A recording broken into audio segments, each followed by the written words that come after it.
Bonjour et bienvenue sur Il était une fois podcast. Aujourd'hui on va parler de la fameuse loi du talion avec les versets 38 à 42 de l'évangile de Matthieu chapitre 5. Vous avez appris qu'il a été dit œil pour œil et dent pour dent. Mais moi je vous dis de ne pas résister aux méchants. Si quelqu'un te frappe sur la joue droite, présente-lui aussi l'autre.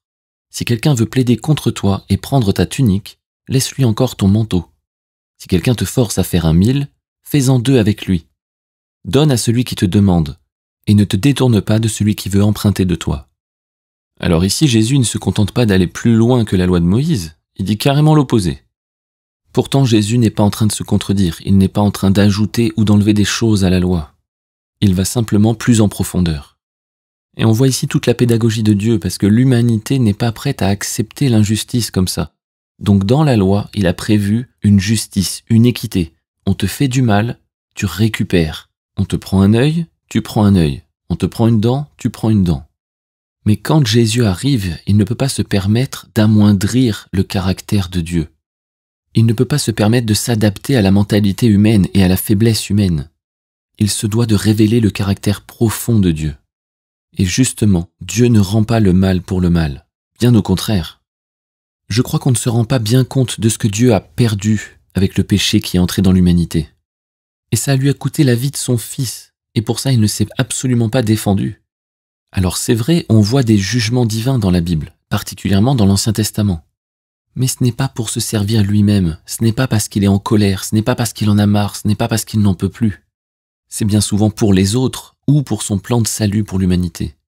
On le voit dès le début avec Adam et Ève, ils sont chassés du jardin pour éviter de pouvoir consommer du fruit de l'arbre de la vie et vivre ainsi éternellement en tant que pécheurs. On le voit aussi avec le peuple d'Israël qui sort de l'Égypte. Les 10 plaies ne sont pas une punition pour l'Égypte, mais elles sont pour sortir, pour libérer le peuple de l'esclavage. Ou encore avec Sodome et Gomorrhe, Dieu intervient pour sauver les victimes de ceux qui maltraitent les gens comme ça. On a du mal à voir les choses sous cet angle parce que nous on est un petit peu formaté en mode punition. Et on pense que Dieu est pareil, mais ce n'est pas le cas.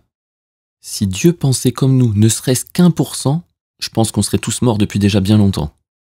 Mais revenons à notre texte. Pourquoi Jésus nous demande de nous laisser faire par le méchant?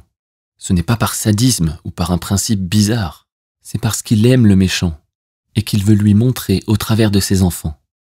Qu'est-ce qui fait que nous on change? Qu'est-ce qui fait qu'on suit Jésus? Qu'est-ce qui fait qu'on abandonne nos anciennes façons de vivre? C'est l'amour de Dieu, parce que sa bonté nous pousse à la repentance. Il y a bien des choses qu'on a fait de travers envers Dieu, et comme le fils prodigue, on peut dire « j'ai péché contre le ciel et contre toi ». Mais qu'est-ce que Dieu a fait, lui? Il nous a aimés malgré tout. Et il nous demande donc de faire pareil envers le méchant. Car si on rend au méchant ce qui lui est dû, comment pourra-t-il changer? La capacité de ne pas résister au méchant est une preuve d'une grande liberté en Christ. Et on ne parle pas de se laisser faire parce qu'on est résigné, parce qu'on est timide ou parce qu'on est sous emprise. On parle ici de volontairement et délibérément donner sa vie pour les autres. Tout comme Jésus l'a fait à la croix. Il l'a fait par amour. Donc avec ce passage, Jésus nous pousse toujours un peu plus loin sur le chemin de l'amour, afin qu'on soit comme lui, qu'on soit semblable à lui. À bientôt sur Il était une fois podcast.